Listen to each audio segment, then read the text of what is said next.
And we're grateful to the Secret Service agents and other law enforcement agencies and individuals who risk their lives literally for our nation. As I said last night, there is no place in America for this kind of violence or any violence for that matter. An assassination attempt is contrary to everything we stand for as a nation, everything. It's not who we are as a nation. It's not America. And we cannot allow this to happen. Unity is the most elusive goal of all, but nothing is important than that right now, unity. We'll debate and we'll disagree. That's not going to change, but we're going to not lose sight, in fact, who we are as Americans. Look, Vice President Harris and I were just briefed in the Situation Room by my Homeland Security team, including the Director of the FBI, the Secretary of Homeland Security, the Attorney General, the Director of the Secret Service, my Homeland Security Advisor, the National Security Advisor, and we're going to continue to be briefed. The FBI is leading this investigation, which is still in its early stages. We don't yet have any information about the motive of the shooter. We know who he is. I urge everyone, please, don't make assumptions about his motives or his affiliations. Let the FBI do their job and their partner agencies do their job. I'm instructed that this investigation be thorough and swift, and the investigators will have every resource they need to get this done. Look, as this investigation continues, here's what we're going to do. First, Mr. Trump, as a former president and nominee of the Republican Party, already receives a heightened level of security. And I've been consistent in my direction of the Secret Service to provide him with every resource, capability, and protective measure necessary to ensure his continued safety.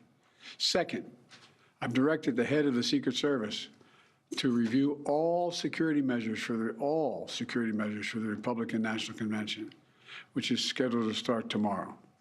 And third, I've directed an independent review of the national security at yesterday's rally to assess exactly what happened.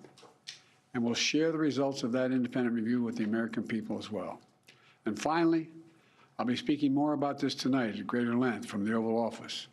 We must unite as one nation. We must unite as one nation to demonstrate who we are.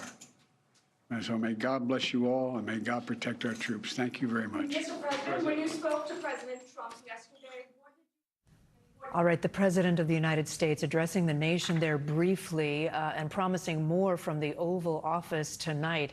Let me bring in NBC News senior White House correspondent Gabe Gutierrez, who's been listening along with us. Gabe, he said there is no place in America for this kind of violence. It's contrary to everything we stand for as a nation.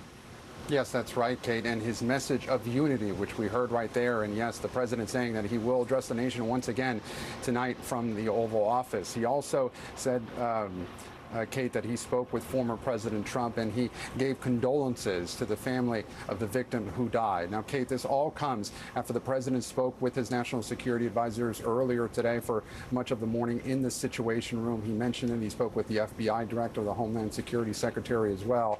But this all comes among the greater context of the campaign as well, Kate. We just learned a short time ago that this is already affecting the president's official travel, which was scheduled for tomorrow. He was supposed to travel to Austin, Texas, to speak at the LBJ Library. We've also learned just a short time ago that his previously scheduled interview with our colleague Lester Holt has now been moved here to Washington.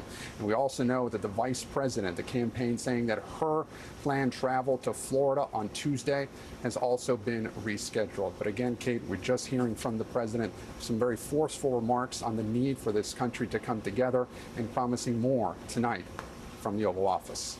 Kate. Gabe Gutierrez at the White House for us. Gabe, thank you. That will conclude this special report. But of course, you can find more coverage on our streaming channel, NBC News Now, and online at NBCNews.com anytime. Much more tonight on NBC Nightly News. And tune in on Monday for what mentioned by Gabe Gutierrez, Lester Holt's exclusive interview with President Biden that airs primetime tomorrow, 9 p.m. Eastern. I'm Kate Snow in New York.